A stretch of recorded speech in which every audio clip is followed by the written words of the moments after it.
hear me as a teacher. I've been teaching 30 years with all levels that you can imagine, since the little ones in preschool up to grown-ups or young learners and young learners as well. And I know, but one of the things that I've seen in my experience of teaching is that students feel, sometimes they feel frustrated because they don't get the language. Not because it's hard to do that, but they have to deal with a foreign language that they don't know, they don't practice at home, and it's hard for them.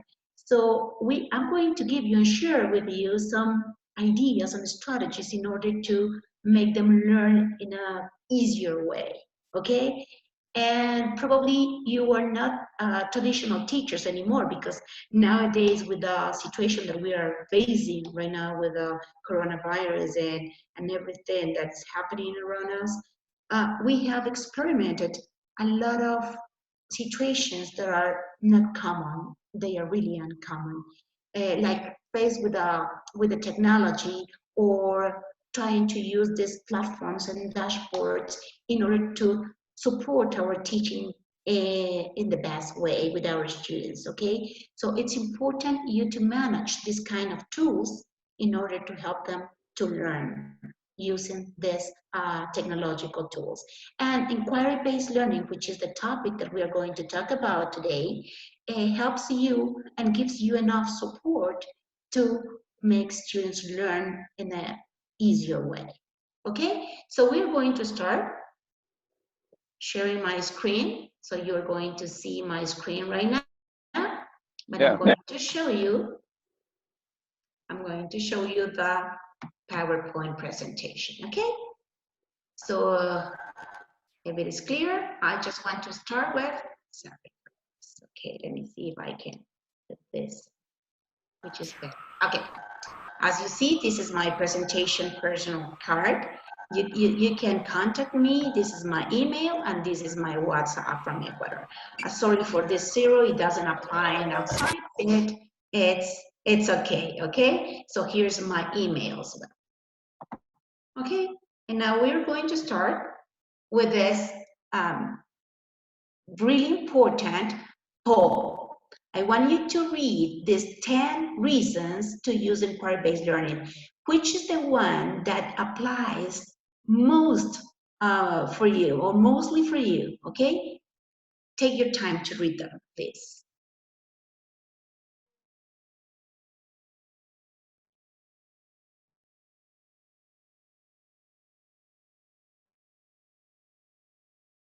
If you want to write them down in a sheet of paper apart, you can do it, okay? So I just want you to be sure about what you decided, because this is what you're going to discover or to learn today, hopefully.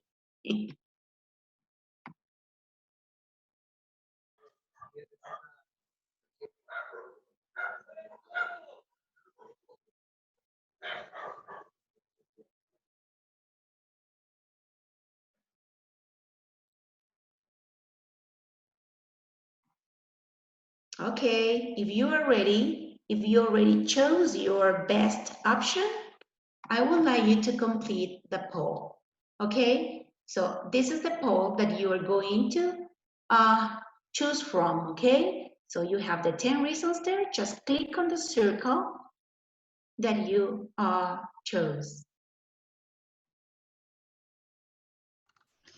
We don't see the poll quite yet. Do you want me to launch it? Please, if it is, if you can do it, please. There you go. Can you see it? Yes. Okay, yes. now guys, so you choose your answer from there, please. Remember, there are 10 answers, so you need to scroll down a little bit if you chose numbers 9 or 10. Wow, I see answers coming in. Wonderful. Good. Yeah. Okay. Answers are coming in. Very, very nice. We're going to give you a minute to choose your answer. Okay, you can see the percentages over there. Yeah. Answers are Okay, coming in. motivation. I think motivation is really important, and you want to make them feel motivated to learn, which is good.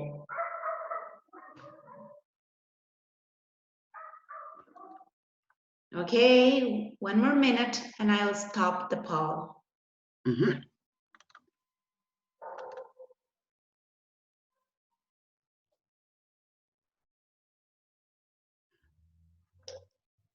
Good. I still see answers coming in. Nice. Uh-huh. Uh-huh. I'm gonna move a little bit this board. Okay. Okay, teachers, I'm gonna stop the poll right now, and let's see the results. Okay, there we go. Okay, the orange line says that motivation, increasing motivation and engagement is the most important thing. I mean, one of the best reasons to help students apply the inquiry-based learning. Okay, I think that empower students' voice and honor students' choice probably is not so important. Okay, let's share results in that. Okay, good. Thank you very much. Mm-hmm. Okay, because here you're going to see and feel the way to motivate the students perfectly. I mean, to do this engagement with the students and their learning. Okay, so this is the poll that we're going to go. Now look at this slide. You can see inquiry as the main word in the middle of this brainstorming. You can tell me you can say which is the word that best fit to your need in teaching. Okay, so it must be authentic, of course, because they need to experience. They have to relate these experiences with their real experiences, the neural knowledge with the real experiences.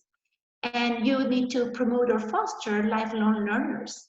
Okay, it's purposeful. You need to investigate. You need to research. So investigation is very important as well. Reflecting, because you need to start using students' critical thinking, which is a high order thinking skill. Good. So today we're going to talk about all of these words around the main point or focus and inquiry, but we're going to talk about the other traits. Okay? And now I want you to watch this video, which is not short at all. It lasts 4 minutes, but this is like a brief summary or induction of what inquiry-based learning is.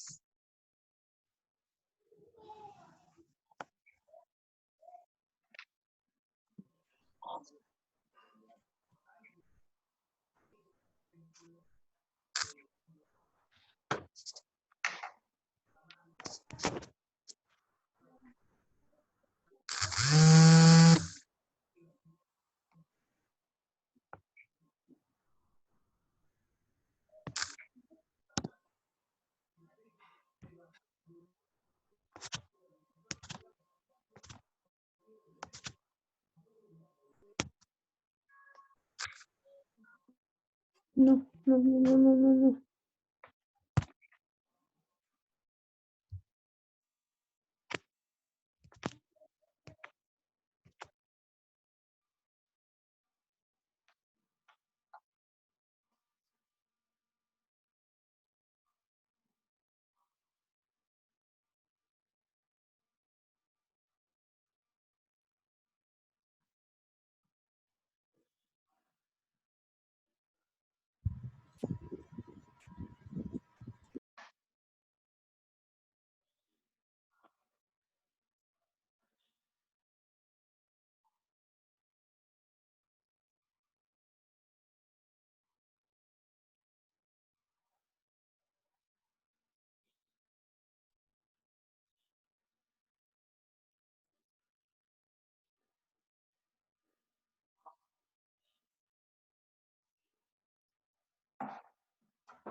Ah, bueno.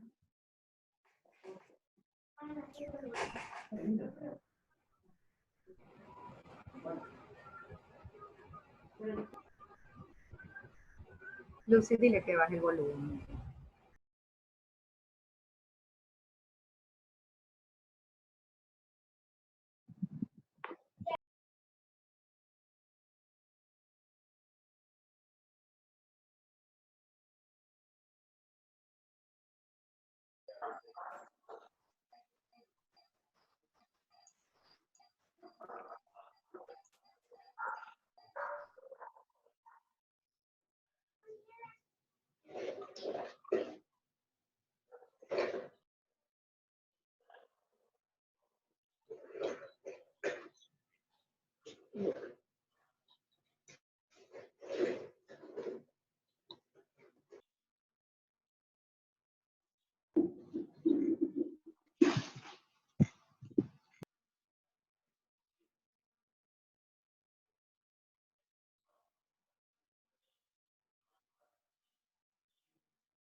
Sorry.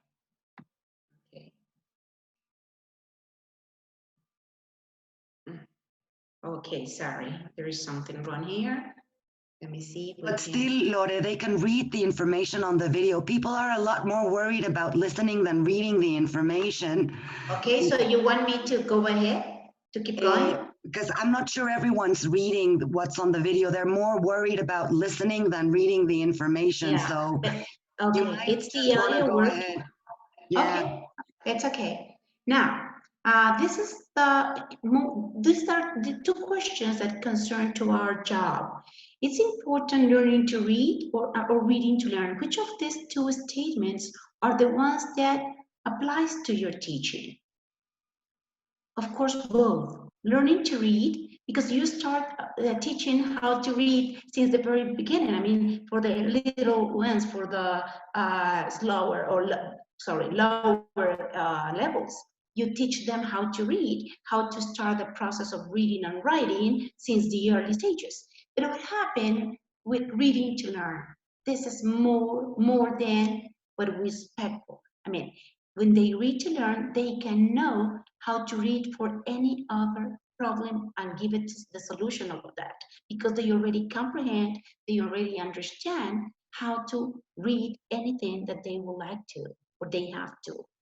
Okay, so this is both are important, but remember the stages. You start with reading to read since the early stages, but then you go to reading to learn, how to read in order to learn. Okay, why is so important? As you heard in the video, it promotes a lifelong learning. Because how can it develops the lifelong learning? By showing curiosity, because the students love when they wake up there or awake their feelings of curiosity. They are like this, worst these days, when they need to learn by themselves and they used to just watch the news or check by websites or search in different dashboards, things that they are interested in.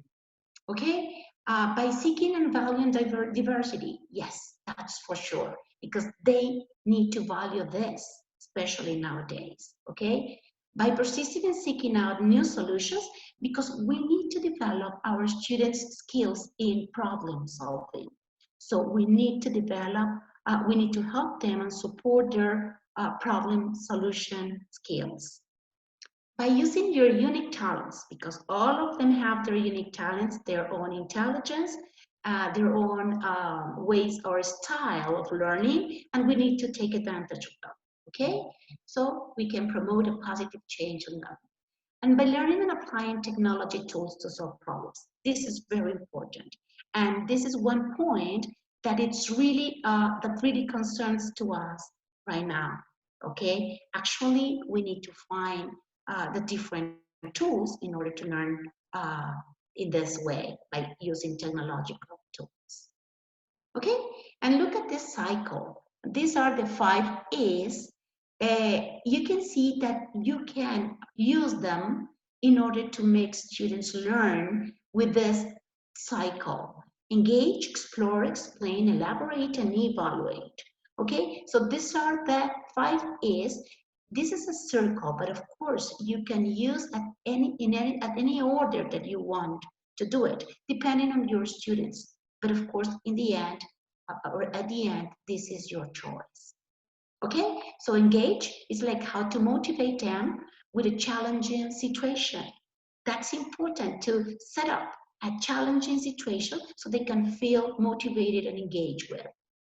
Exploring, because students investigate the phenomenon or they need to solve the question that the teacher already started, and they need to find out the ways to look for the solution or to look for the answer at least. Explain, students explain the phenomenon. So as they already know or they already explored about the topic, then they have to explain how they did it, how come, or where did they get the info from, things like that. Sorry? Okay. I heard some noise outside. I don't know. Okay. Students explain the phenomenon, new knowledge is gained and applied. So as you saw in a video, they acquire the knowledge because they already investigated first about it. Elaborate, so they do. When they do, they are learning 100%. Okay, they are now doing with their hands-on activities what they have investigated about and explained about. Evaluate, you can apply here their self-evaluation and peer evaluation. Okay, students reflect on their knowledge and the learning process assessments. Okay, so you can find rubrics for them in order to assess. The assessment can be done by themselves. Okay, and this is the circle. You can follow it as any way or as any order you like to, you want to. Okay, here you can see this picture where in the middle you can see the big question mark, because you always start this inquiry-based learning by using a challenging question. Okay, later we will see about these challenging questions and what are they about. Okay, so the challenging question promotes lifelong learning. It means that not just for today learning, they can apply it forever. I mean, they can use in their own lives forever. Okay, that's a lifelong learning connection to real lives, because students need to know that that they need to connect their own experiences with the knowledge, with the learning. Otherwise, they are going to feel that they learn but separately, not in the same mood or the same way. The idea is to connect both new knowledge and their real experience lives. Okay, creativity, because they need to create, to design. You're going to see that with this approach, students feel more motivated to create things and design things and find out solutions for problems. Critical thinking or reflection, because they need to think about what they are learning, and they need to think about which are the main concerns about this new learning. Okay, and what you try to develop with these all questions or these all skills, that it's to promote high order thinking skills. Which are they? Okay, not just identifying or recognizing or just point out and say like the traditional way to assess the students. High order thinking skills are the ones that develop high thinking, like for example, reasoning, argumenting, discussing, uh, I don't know, debating. Those are high order thinking skills, and they promote real life learning. And with all of this, we promote proactive learners, not just the passive ones, the ones that receive the info or the input, but they don't do the expansion, they don't do the output of the learning. Okay, any question until here? Okay, probably this is your next question. What makes a big question big? Because there are different types of questions. I've seen the other webinars And I saw one specifically that called my attention that moment. And it was that big questions are not the ones that are long questions, but that are the ones that have the WH start beginning statement. Okay, so W questions like what, how come, why. Okay, so I'm going to show you here. I took this picture from our series Stopwatch because this is the methodology that it works with. It's inquiry-based learning. Okay, so look at these two examples of questions. The first one says, what is an insect? And the other says, what would happen to Earth if insects disappeared? So probably this is going to be a very short answer. I mean, what is an insect? It's a little animal or a small animal that flies or have two wings and, I don't know, live in the grass or something like that. But what would happen to Earth if insects disappeared? It demands a lot of thinking because probably you will have a lot of answers about this, all of them worthy, they worth, but it's important you to tell them that they have to develop their critical thinking and write down on the board any answer that comes up to their minds, okay? So you will see that the answers are going, probably in the first question, you will find 2 or 3 answers, and most of them are the same. But what happened in the second? You're going to develop other answers, and you have a lot of answers in the second one. Okay, here I have some examples about big questions. How do airplanes fly? Depending on the age that you are, which is the target that you're working with, you will see here that it applies or not, or this type of questions to your age students, okay? So how do airplanes fly? What do butterflies migrate? Why did George Washington become the first president of the United States? So probably they are going to say answers of things that they have heard or from parents, for example, or from their other teachers in Spanish or their own research.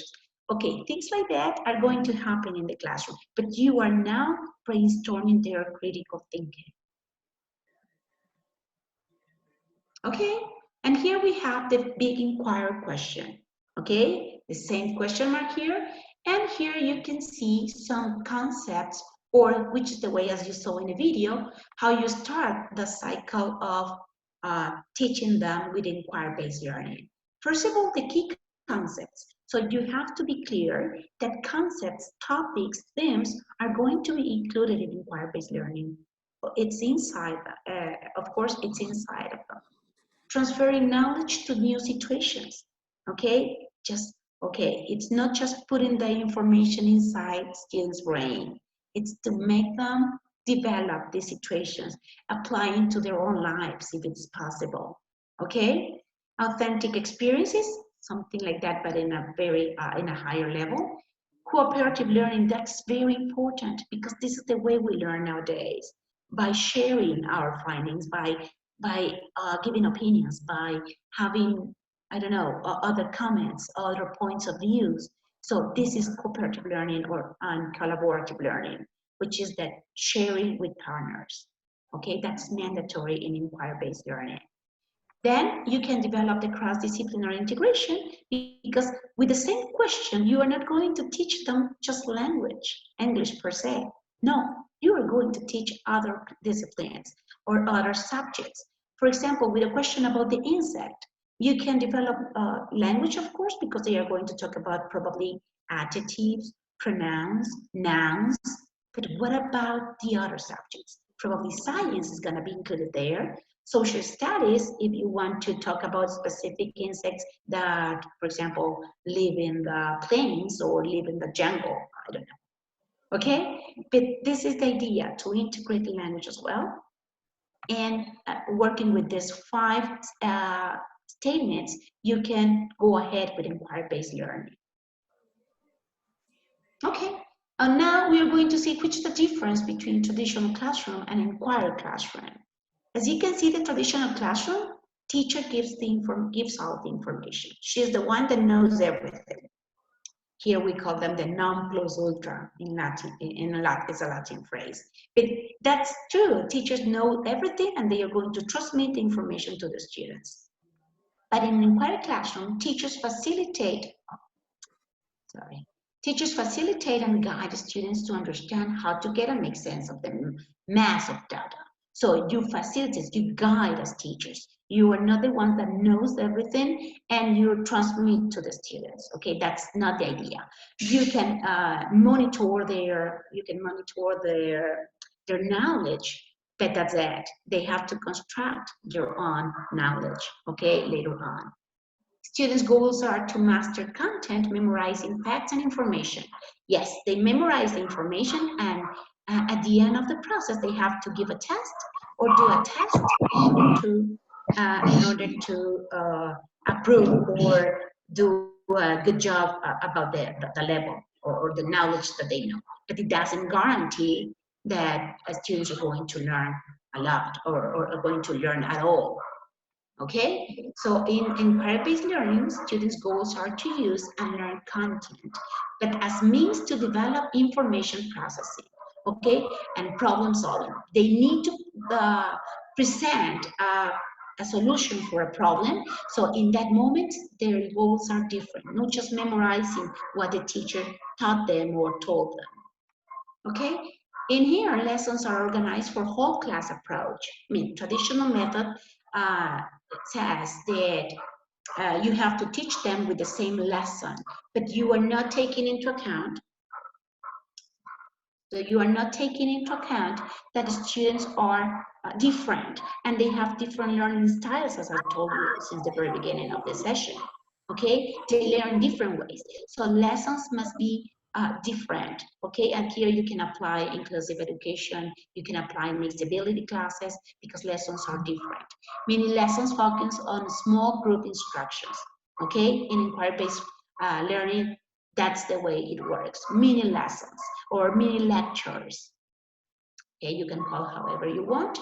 The information is limited to what is available in the classroom in the school. Okay, we have the resources from school. You have the materials from school. You have the text from school.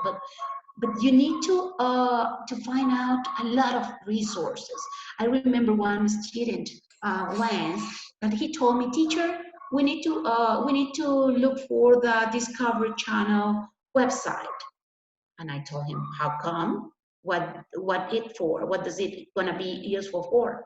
Useful?" And he told me, "Teacher, because there we can learn a lot about what you are teaching us now."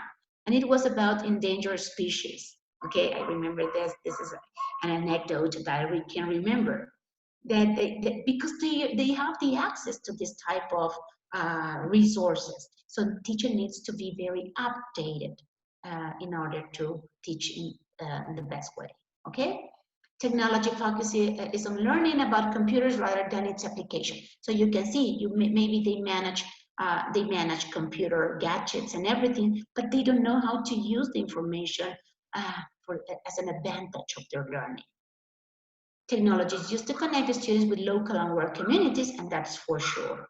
They have done this already without your guide, so you know that anyway. Assessment focuses on the importance of one right answer on a test. Okay, typical assessment at the end of the session, where students have to answer yes or no, true or false, and that's it. But they don't think about the learning, about the knowledge. Assessment includes a variety of strategies to identify students' ability to utilize thinking skills and mastery of content. Okay, so this is the idea of assessment, and it's not going to be done just by the teacher, but the students. They have to do it by themselves. Okay, by themselves. And here we have, which are the benefits for students learning. Leads to deeper understanding rather than passively receiving knowledge. As we already talked about, it's not just to receive the input, it's to do the output. Allows the students to become active learners, proactive learners. Okay, proactivity is one of the skills that you are going to see in your class immediately as soon as you apply the inquiry-based learning. Introduces different perspectives and conflicting ideas that will challenge thinking, okay? Because the students are going to brainstorm their critical thinking and they are going to gain more self-learning with this. Allows for knowledge and skills to be applied, which are the skills that we need to apply with this, the high order thinking ones. Encourages the students to take ownership for their learning. When they take ownership for their learning, it means that they can apply it in their real lives. So they can use it. It's not like to learn, make them learn the square root in mathematics. Probably they won't use it anymore, maybe in that moment of the class, but later on they are not going to use that. It's so totally useless. But if they use this, the knowledge in their lives, when they travel, when they communicate with others, or they can, I don't know, example, they can, for instance, they can give a speech because they have learned this. They have make it a deeper learning. Okay, they have made a deeper learning. Now, these are the levels of inquiry. Probably, as we already checked the circle and cycle of inquiry. Now, these are the levels. As you can see in the middle, we have the guided. Who is the guide here? Of course, the teacher. Of course, the teacher, the monitor, the facilitator. And then we have the others, which is control, model, and finally we get a free way of learning. Okay, we will see a little bit more about this in the next slide. These are the levels of inquiry. Control, guided, modeled, and free. Finally, free. Okay, control inquiry, the teacher chooses the topic and identifies materials. Okay, so as you can see, teacher is the one that facilitates the tools to learn, but not just the physical ones, but the tools of topic, the content, the ideas. Probably teacher is going to give them ideas or some suggestions about how to start the inquiry. Okay, the inquiry. Now, guided. In a guided inquiry, students have more flexibility. Now, students decide how to work and what to work with. Okay, more flexibility. They choose the resources and activities, however, they are expected to create. Okay, model. In a model inquiry, students act as an apprentice, classroom teacher. So you're going to have in your classes small teachers or little teachers teaching to the others, which is good. They love it. They feel so motivated to teach to the others or to present their results in front of the others. Okay, they love it. They feel so motivated, and of course, when they feel motivated to acquire knowledge, they are learning. Actually, they are learning in the best way. They are trying to foster themselves to learn more. And then we have the free. In a free inquiry, students work independently. One of the things that our main concern in our students nowadays is to promote autonomous learning and to promote autonomous learners, because they need to be independent. They don't need to wait until they read something or they find out something from the teacher. They can work independently and think independently. They explore meaningful questions, examine multiple perspectives, draw conclusions, and choose their own approach for presenting their learning. And finally, in the free stage, they can use any tool that they want to or suggest. Okay. I took this this page from our series Compass. I don't know if any of you are using it already, but it's the perfect way to activate thinking. Okay, with a big question. So you can see the big question: what events changed the world? Okay, so with this big question around it, students are going to activate their thinking. So teacher can write down their questions, and look at this. In Compass, we have the support or the aid of a big picture. I mean, a big, colorful picture. So based on that, the students start brainstorming ideas and activating their thinking. Okay, and reflecting about that, giving opinions about that. And remember, in inquiry-based learning, there are no wrong or good answers. Okay, so let students tell you their ideas and say their thinking. Okay, let them speak out. Okay.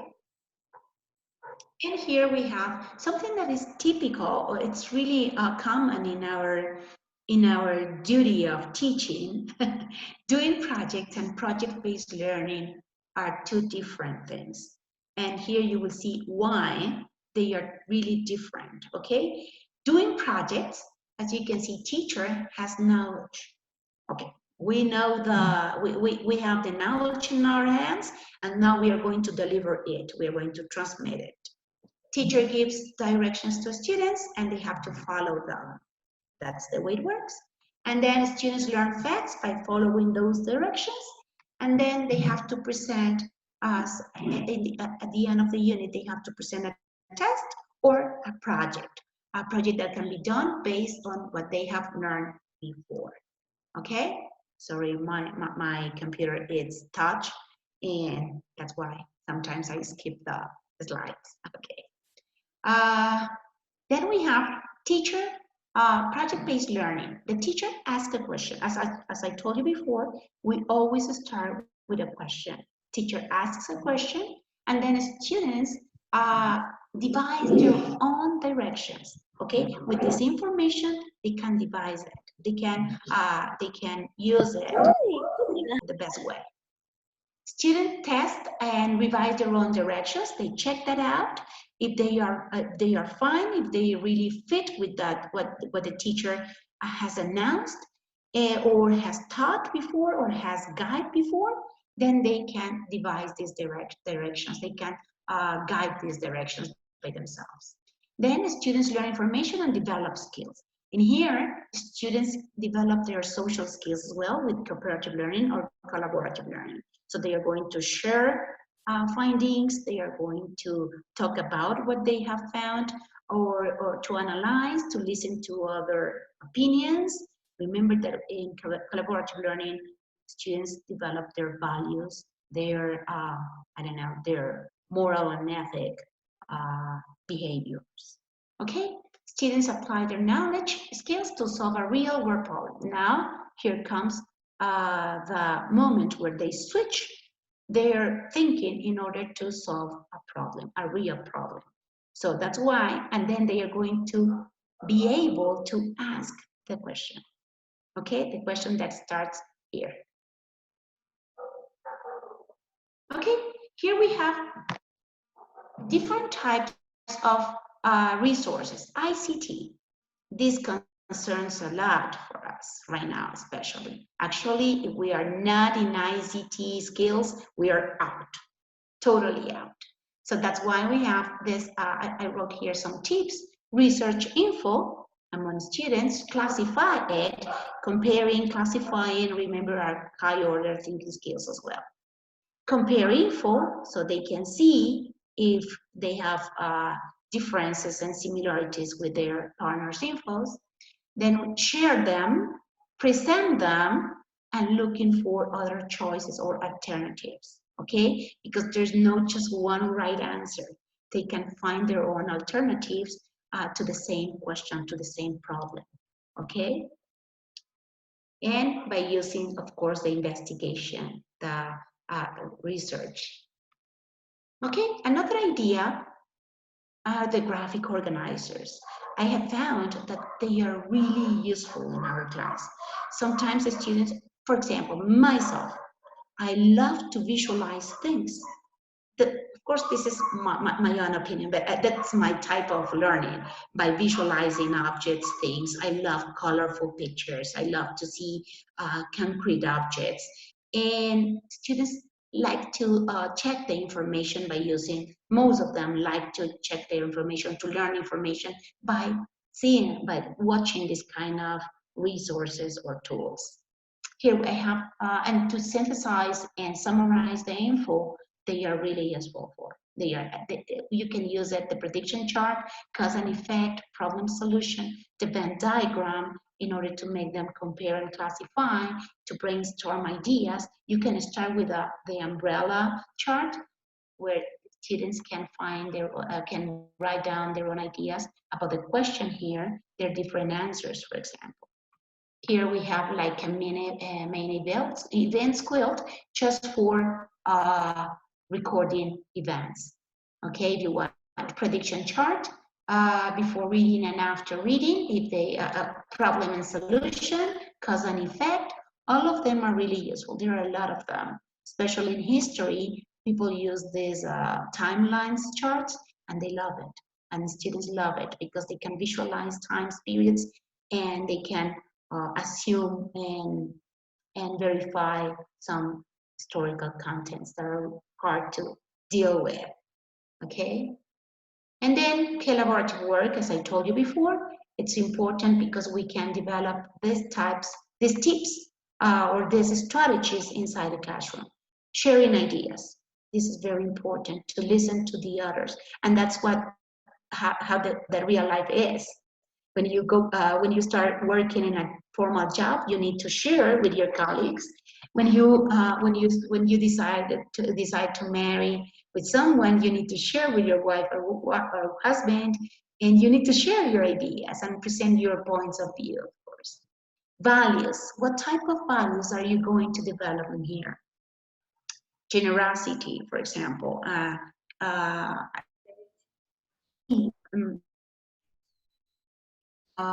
Solidarity, being kindness, which are politeness.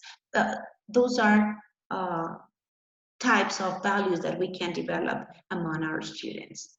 Self and peer evaluation, teamwork, leadership. Then you can see which are the ones that are the small teachers teaching to the others, teaching to their partners. Inclusive education, that's mandatory, especially here in Ecuador. We have this policy, which is the inclusion to our students that are that have a type of disability or they are slower learners, okay? And of course, slower and faster learners. You can help them to be useful inside the classroom, and they can feel confident to go on with the learning. Okay, ludic tools. This is very important because I've seen in my experience in teaching that students get frustrated when they don't learn something. And when I decided to apply in project-based learning, I made it to play, and they love it. Okay, what type of games? I remember one that I just I made it in that moment to make them learn irregular verbs, for example. This is something hard in the language, you know, because especially the irregular ones, they are different. And I invented something with a ball, and it was really helpful for them in that moment. I will tell you maybe in another workshop about it, but it worked. It worked, and nowadays I'm using it still. Okay, TPR, total physical response, because there are some kinesthetic students that love to express using their body language. Brain gym, you know, those are type of emotional intelligences that students need to develop. Okay, need to develop that mandatorily. That's neuro-linguistic skills. Contests, because they are very competitive and they love contests. Dictionary, because they have played this before, probably at home, so you can make them useful inside your classroom. Charades, that's still body language. Field trips, because they see the things in situ. I mean, they can observe and they can check by themselves the things that you're explaining them. They can make it lively. Then we have puzzles, crosswords, and show and tell. These are some activities that they love it. They love to do that. Of course, the teacher must be very well prepared in order to help them to learn using these activities, okay? So you have to plan your classes in advance. It's not something that you can improvise. You have to work on them and be very well prepared. Okay, these are some references that I have. I really recommend Utopia page. where you can learn a lot about this inquiry-based learning and project-based learning, and some websites that you can get in. Also the video, if you want to watch it completely, you can just go to YouTube, it's there. And nothing is invented now, it's already done. I'm not an expert in that, but I have worked with this, and I just wanted to share this experience with you all. Okay, and this is my name again. So just in case you want to check this personality. Okay, I'm here now. Should we say that they can now open their microphones to ask? If it is fine for you all, because if they talk one by one, maybe we can go ahead. I don't know if they are able to talk one by one. I don't know. There are, how many of them are there here? We've got 250. 255. Okay, I don't know if it's better to answer questions.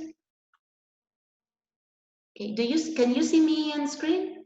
Yes, we can. And I can see many other teachers.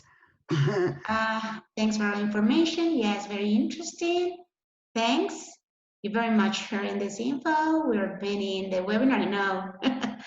Thank you so much. It's my pleasure. It's my pleasure to share with you this. Thanks for this info. Thank you very much. Okay, no questions about anything? Congratulations, Lore. Thanks for the info. Are we going to receive an attendance? Yes, you will receive an attendance certificate from Richmond. Don't worry. Thanks, you all. No questions. Thanks, Miss. Keep doing the great job. Thank you. Really interesting. Thank you. It was clear. I hope you use it and try it out, because it's really nice. It's a perfect way to teach. Thank you. It's very interesting. Thank you all. Someone has a question. Ana Maria, I think, has a question. Yeah, sure. Thank you. I cannot hear. Thank you so much for your information. Okay, for more information about inquiry-based learning, I cannot hear. Maybe if you could type your questions in the chat room. I think it's better. Yeah. It's better.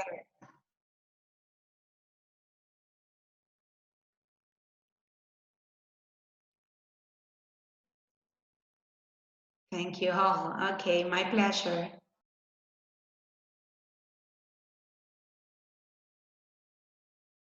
Okay, we will. Thank you. I think that's interesting. If there are no questions for Lorena, I am going to have to let you guys go, because we need the virtual classroom. As you can imagine, we're very, very busy with things. So if you have no questions for Lorena, I want to thank you all for finding the time to join us today. Thank you, Lore, for a very interesting session. And my pleasure. And I hope we can meet sometime soon again for some more learning and teacher training. Thank you, everyone. Have a very, very nice day. Thank you. Thank you all. Thank you for being here, for taking your time to listen to this webinar. It's my pleasure. I hope to hear from you soon. Thank you. Bye-bye, everyone. Do I have to leave right now, or I have to wait until I'll close the session for everyone. Thank you. Bye-bye. Bye, Lore. Thank you very much. Bye. Bye. You're very welcome. Bye. Thank you. Bye.